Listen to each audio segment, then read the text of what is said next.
Thank you so much, Nicolette. You've offered us a lot to think with and think through.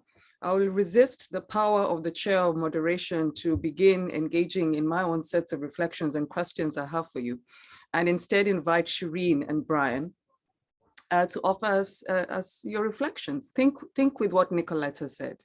Shireen. Thanks, Awino, and thank you, Nicolette, for really, setting off fireworks. I think that this is critical and bold set of ideas that you are engaging with and propositions that you are really putting on the table. Grace Lee Boggs' words come to mind when she asked, what time is it on the clock of the world? And I think in what it is that you've laid out, you've begun to answer that question. It's really the time for honest, robust conversation about power and about privilege. And I think in reflecting on what it is that you've shared, I'm going to lift up perhaps five points in the 10 minutes that has been allocated to me. I think as we've lived through a number of years that have been chaotic, but have also really shown us in a different way the syndemic of crises that have come together: inequity, violence, health crises, socioeconomic crisis, access or no access to resources.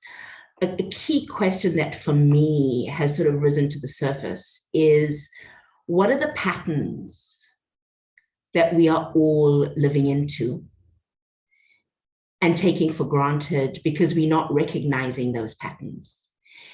And what is the repatterning then that we have to do? And I think as we think about repatterning, power, privilege, colonization, violence, heteronormativity, extractivism are all sets of ideas and all sets of things that have patterned our lives in very, very particular ways. I'm talking about deep structure stuff along with everything else. And to unpick those patterns and to repattern, as you've put on the table, invites disruption. It invites living with questions, as opposed to jumping immediately to answers and solutions. It also means coming into relation in a completely different way. Because I think the moment that we are living through does not have easy answers. It takes a much broader set of people who are doing the work, starting from self, as you've put on the table as an invitation, and moving through the layers from self to community at large, to really live into a project of decolonizing, not as a noun, but as a verb. And so that's the first set of things that I want to put on the table. What does it actually take to repattern? And that repattern starts from the smallest set of pattern, which is the individual. How do I show up in the world in this moment? And it radiates out. I think the second set of things that I would want to put on the table is actually power and control. And I think the moment that we are in, as we all know, is inviting something bolder, is inviting something smarter, is inviting something different, because we know that the right and those colonial agendas are consolidating and being resourced in very, very particular ways.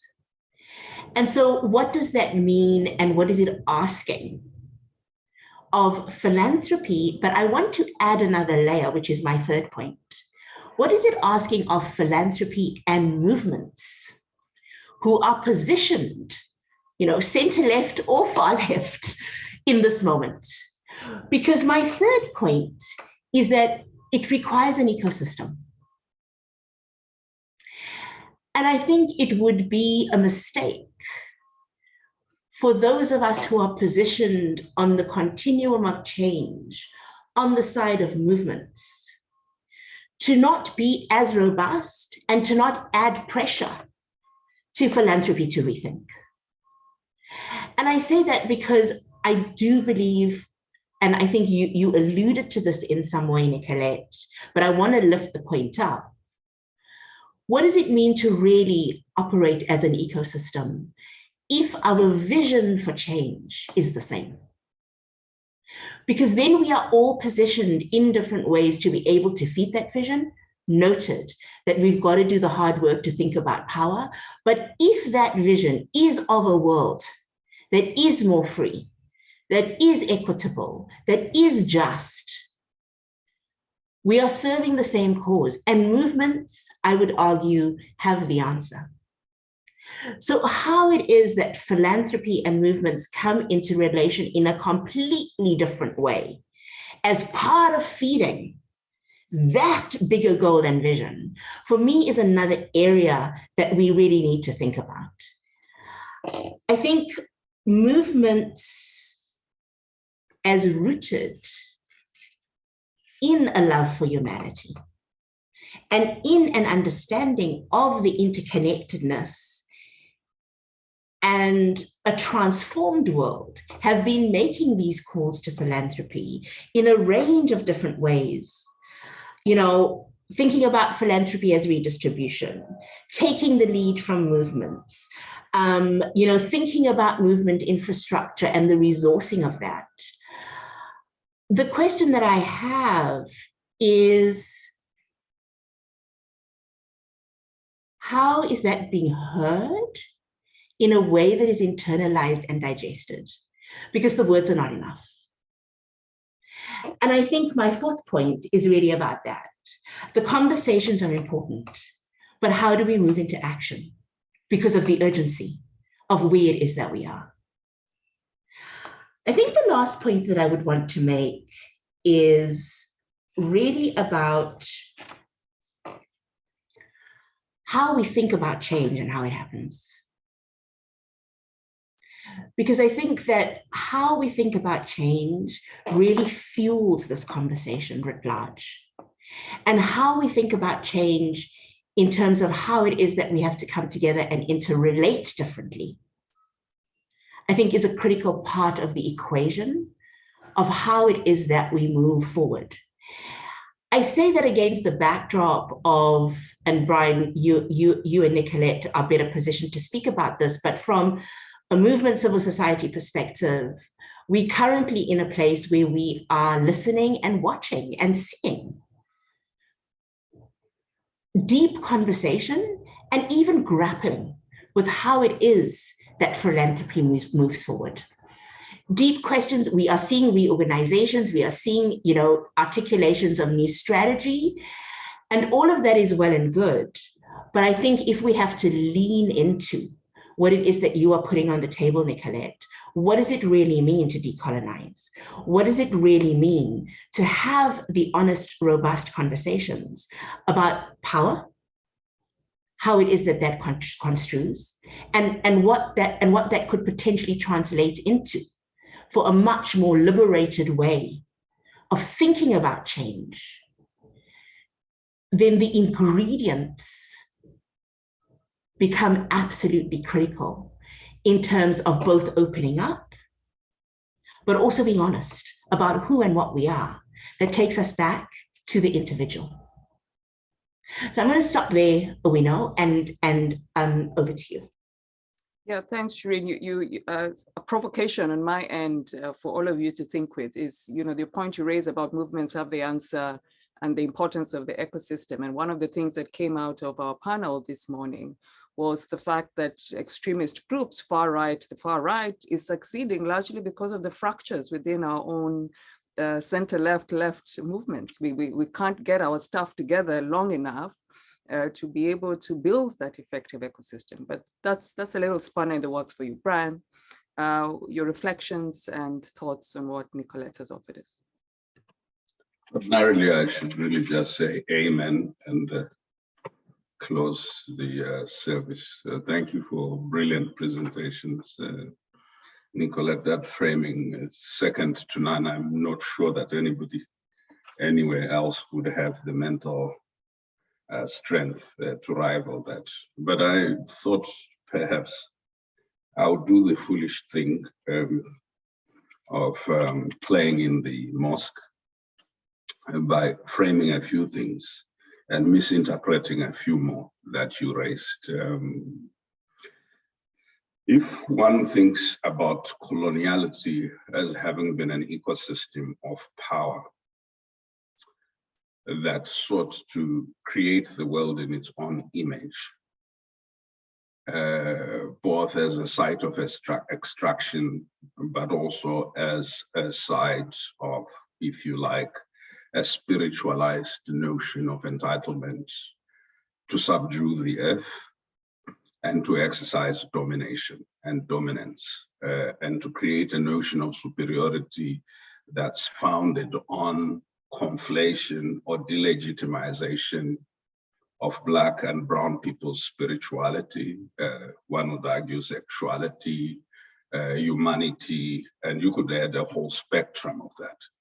It is therefore important that in thinking about the net impact of coloniality and colonialism, we think about its reproductive effect as well as its productive effect, because the two are inextricably entwined.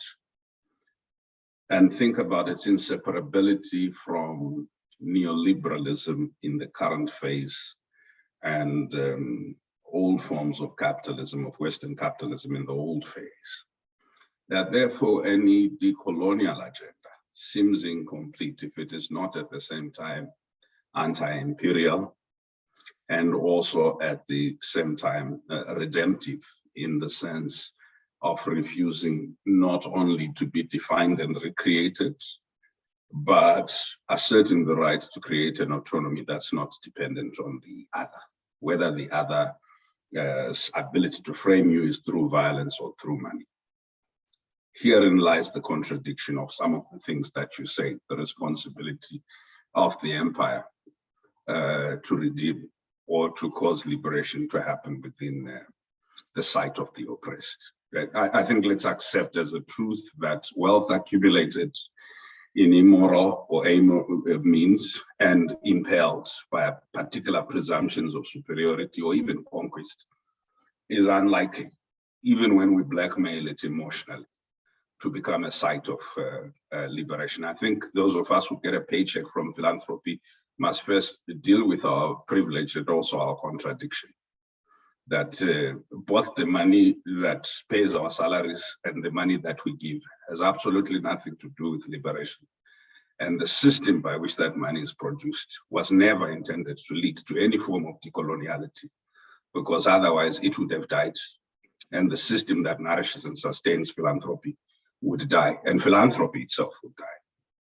If that ontological point is settled, or that constitutive point is settled, then we must come to the question of, are we worrying about sanitizing the empire so that in its continued racism or in its continued marginalization of the South, or appropriation of the struggles of the South, or amplification of the same, it is more humane?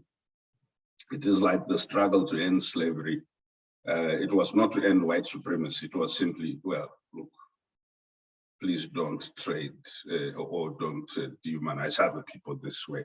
So the abolition was not an abolition of the fundamental thesis and premise. And that's why Jim Crow could continue for 100 years after slavery. And that's why beyond colonialism, new imperialism and new colonialism could. And it's important that those of us who are from the left not suffer the schizophrenic disorder where we want to benefit from the empire and at the same time assume the empire can do redemption. Having said that, it therefore means that there is something about philanthropy and decolonization that's must get us to say, as long as philanthropy is inseparable from racist or corporatist assumptions and stereotypes of how wealth is made and why poverty exists and why injustices exist, then philanthropy is unlikely, no matter how much it changes, even if it gave all its money to movements, it's unlikely to result in the redemptive project. because the false images of Euro-American superiority over the field and grantees that you describe is not born purely from the fact that philanthropy holds money. It is born from the logic of the system that actually says those who don't hold the money do so because they don't apply the principles of acquisition of capital that we have applied in the West. Hernando de Soto's why capitalism works in the West and nowhere else principle. It drives philanthropy and the idea that why democracy works in the West and nowhere else, and therefore we must reproduce it everywhere else in its romanticist notion. And then, of course, the pejorative use of the language of partnership. In my village, they actually say that you are a fool if you believe that, if you are a chicken and you believe that you can have a constructive discussion with a lion on what is for dinner. Having said that, I mean, let's be clear about this, that the colonial history of the emergence of big capital and the new history of emergence of big capital. So you are likely to have a false debate where folks say, we didn't accumulate our capital through this extractivist means, right? Our capital was built through innovation, through tech, through whatever it is that folks will tell you. That therefore our partner identification is to reproduce after our own kind. If we could make money using these principles, therefore we're looking for folks who can make money applying the same principles. And that is where self-interested wealth is both an opportunity and a problem. Because for those who embrace the capitalist system and are happy being billionaires, and let's be mindful that the global South as a geographic space is not an ideological space, nor is it a moral space. And I think that you actually do have model missionaries of neoliberalism in the global South, as you do have very disruptive, left-leaning revolutionary elements sitting in the center and elsewhere. So the geographic South as a political loci is something we must problematize, because it explains the beauty pageantry where philanthropy would prefer to give money to particular groups. They speak the correct English. They can write proposals, which is easier to justify in terms of all sorts of other internal accountabilities, whether it's to shareholders or to other entities. So this political potential for revolutionary change that exists in philanthropy must really be demystified. There is no potential for revolutionary change in philanthropy. Philanthropy is an instrument of reform, and you can be like some of us who've accepted Fidel Castro's idea that I've never met a revolutionary who's not had to live through the pain of reform. Philanthropy has no capacity, will never have capacity for revolutionary change. It has capacity to market any little change. If you jump a molehill, philanthropy is the communication machinery that will suggest that you have jumped a mountain. And therefore we normalize that as a result and celebrate it because the story is well told. That's why I think it's important that even when you talk about storytelling, we be mindful about the spin doctrine that's become characteristic of results measurement and self-celebration and celebrity of driven philanthropy. And so that in talking about impact and change, it's useful for us. I think part of decolonization is dealing with the point you are raising, this beauty contest of elites, both in the global North and in the global South, right? Many of the people I know, I worked in movements for a long time, and I can tell you half the people who actually got more money than the organizations I worked with never went into any village, never went into any township, never went into Madare or Osho, but they could describe poverty and the power imbalances in poverty in almost the most eloquent way that even poor people themselves couldn't, right? And this is the challenge.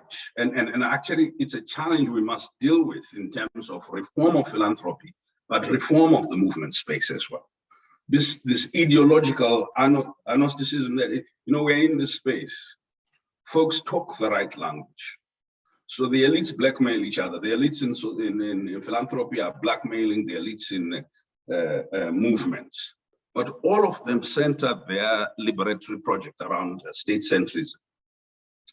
How you go to the UN or you go to the African Union or go somewhere present and your language is in there, your language is recognized. There's language fixing or resolutionary approach has become part of the industry that philanthropy sustains, right? And column inch measurement. How many times did we appear in the newspapers? And that's why I think all of us have grown in our outfits and newspaper appearances and blogs and etc., and not necessarily deepened in the quality of strength that the constituencies that I think we belong to. So if the problem is at both ends, you accurately describe the problem with philanthropy. I'm simply saying let's because here it's a family meeting, let's describe the depth of the problem within. I am familiar with the industry of kleptocrats in civil society. So I make no apologies, because if I had only worked in philanthropy for so long, I would be reticent to say this. But I can tell you countless from one country to the next where I've worked over the years, from Kenya to Nigeria, of folks who actually, maybe they were doing redistribution, but they redistributed for themselves and their own families. It wasn't to the movement, right?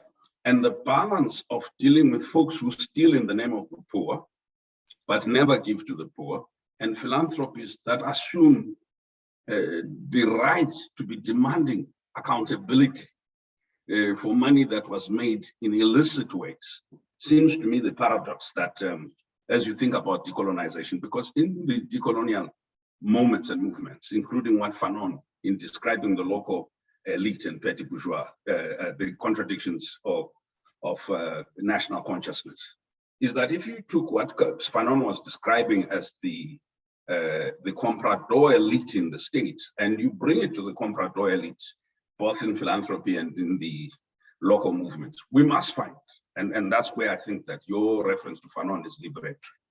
So let me go back to, I think, what is the most important thing. Philanthropy itself has shifted. You have not-for-profit philanthropy, for-profit philanthropy, and etc. But all of them joined by one thing, a commitment to neoliberalism and social goodism. If so, what they produce, therefore, is this personal political economy or decentralized despotism of sorts, in the sense that it really, the ones who sit as grant officers assume a lot of power and patronage. The ones who sit as the local sub-granting entities, a lot of power and patronage. The ones who sit as movement chairpersons, and that's why I have in my country, and in the country where I live, folks who've been at the helm of the same organization for the last 30 years. Right? There's no renewal in terms of young people coming up. There's no renewal in terms of women leadership. If there are women, they become super matriarchs. Young women come and go. Now, it's one thing for me to sit there and say, well, bloody hell, I work for a philanthropy. I should never, ever be asking for accountability.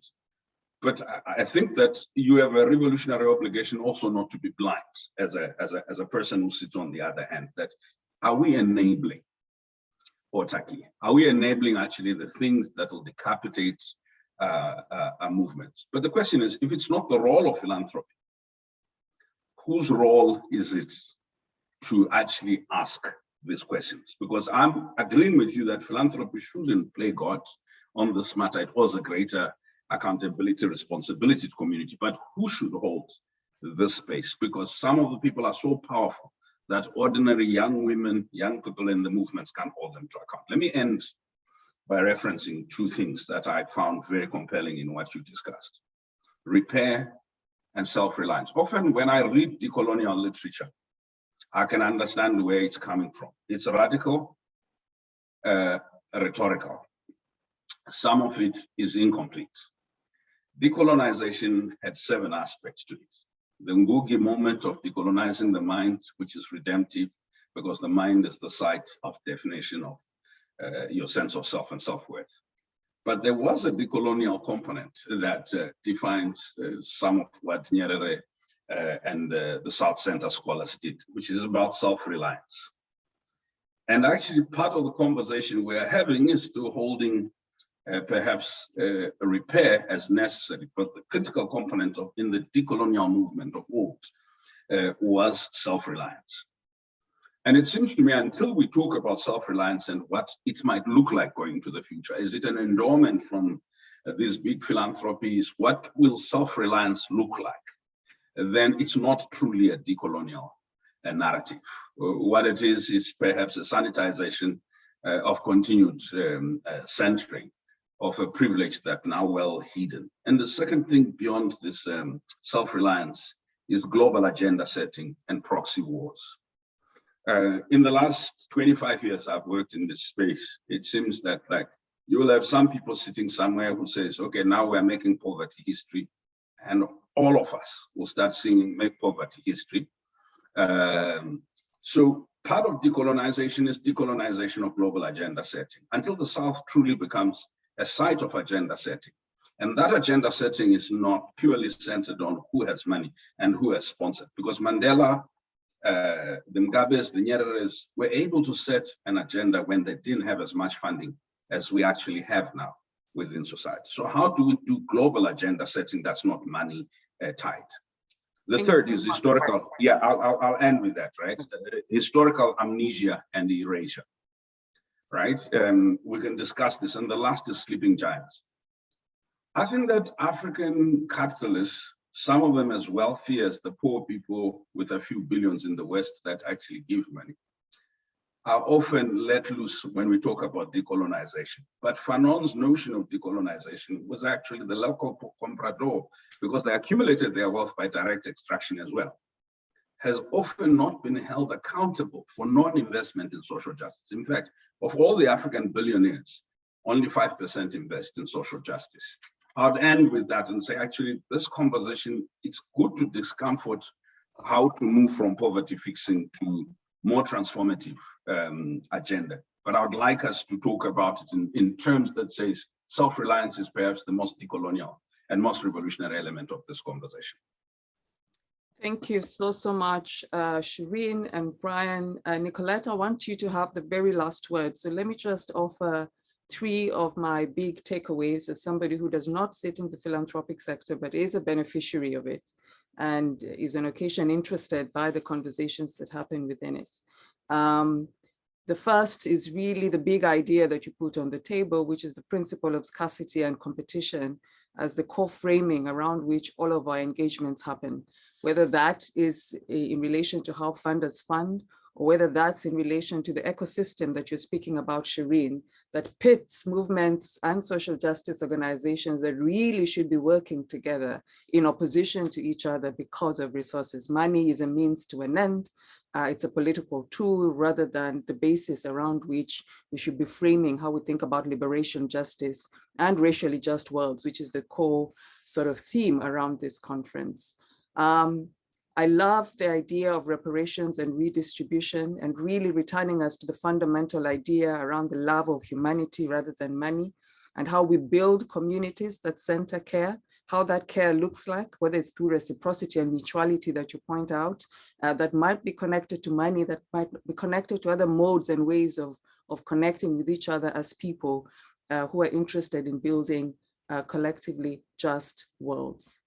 And finally, the idea of shape-shifting and reading the tea leaves as the way in which we all navigate where funders are going to, what's the next move, what's the next big idea that we must then reorient our entire institutions and organizations if we want resources. This is as true for movements as it is for universities in relation to government funding and the metrics that they therefore provide that shape how we research, where we research, and the kinds of money that we are required to attract in order to be much more competitive academics in the world.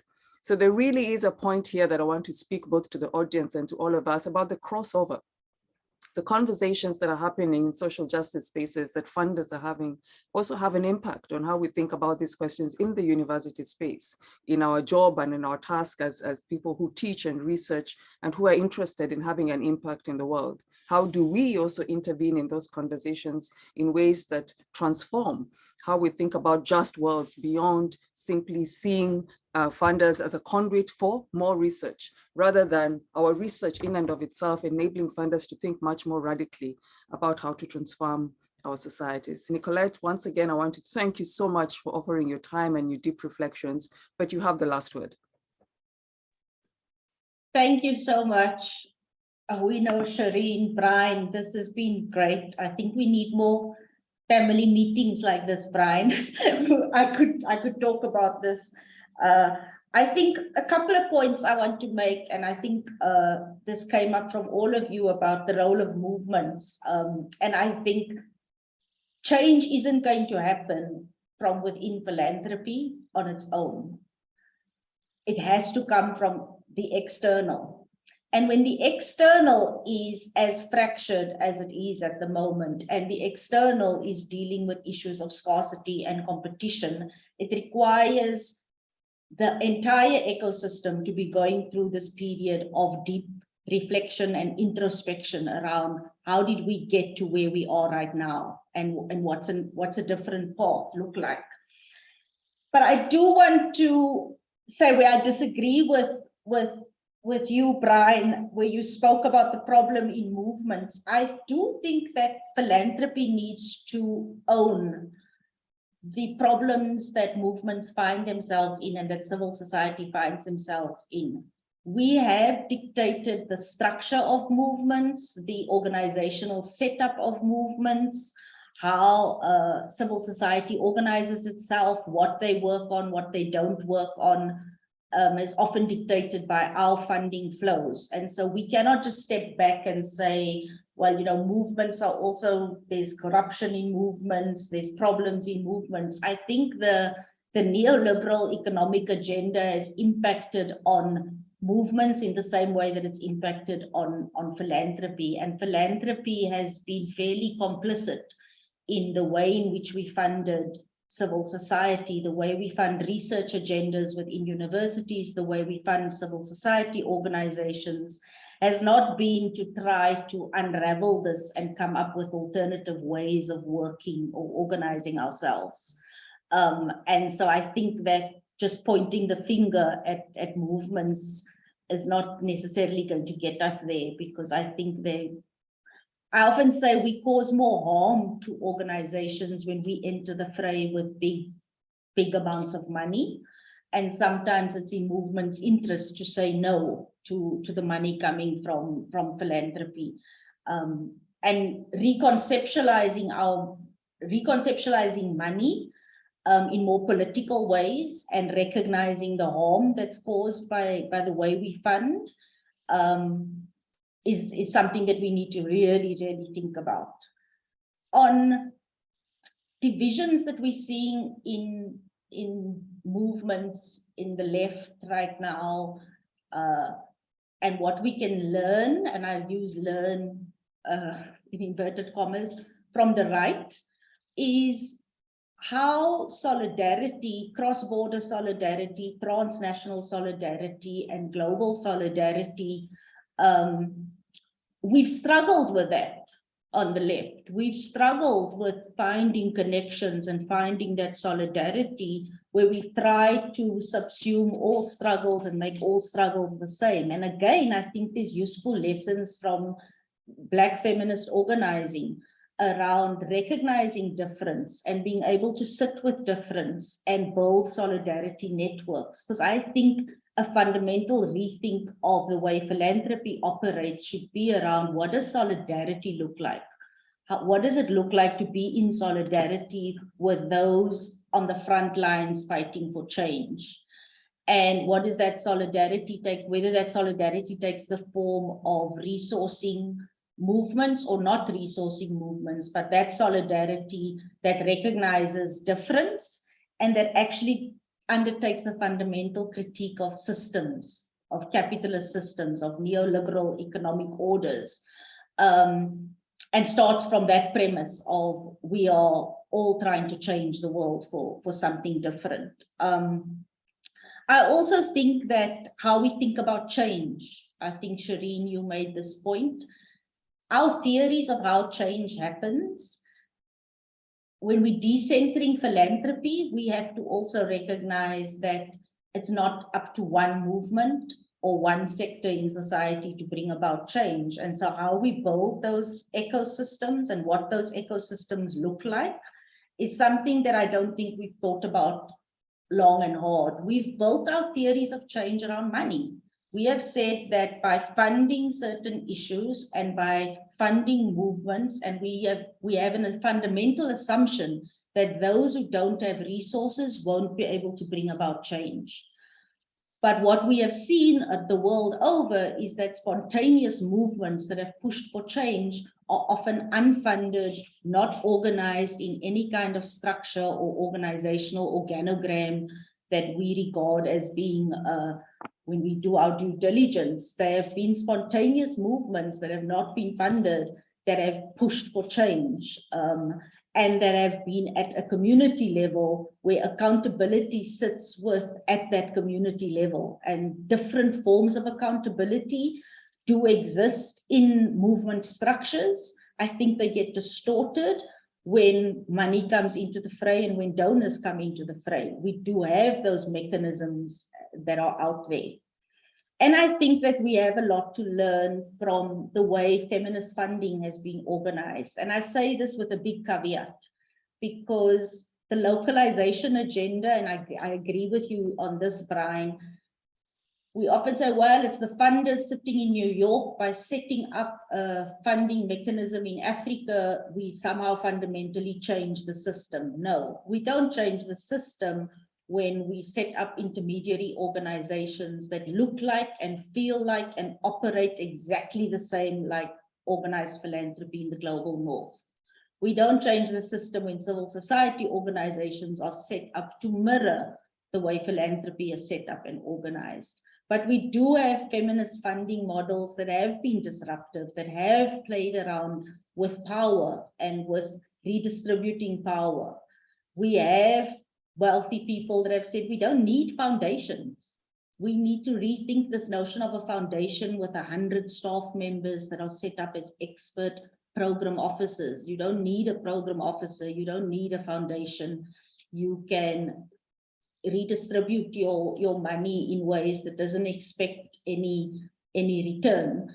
And so I think fundamentally thinking structures of organizations and what different models look like and what different models of accountability to communities at that horizontal level looks like. And I say the same for research institutions. So we know what is a different model of the generation of new knowledge and research agendas look like, much like you've been doing, bridging the divide with social movements and academics. And what does it look like to take funders out of the equation completely? What does the world look like where you have groups and movements saying, no, we don't want your money. We don't need your money. We'd like to do this in a different way. That does force philanthropy. I don't think philanthropy is beyond the reform. Philanthropy operating in Africa needs Africa to accept resourcing. And that's where solidarity networks to push back can bring about change, I think. Or maybe I'm being naive and hopeful, but I do believe in the power of movements to change the way we work and to push back more forcefully and to say no. Thank you. Thank you so much, Nicolette. Be well, stay well, and we shall definitely be in conversation. To colleagues who joined online, Asanteni Sana, for those of you staying for the Worldmaking the Game session, please log on. I think they should be ready for you shortly. Be well and take care. Bye, Nikki.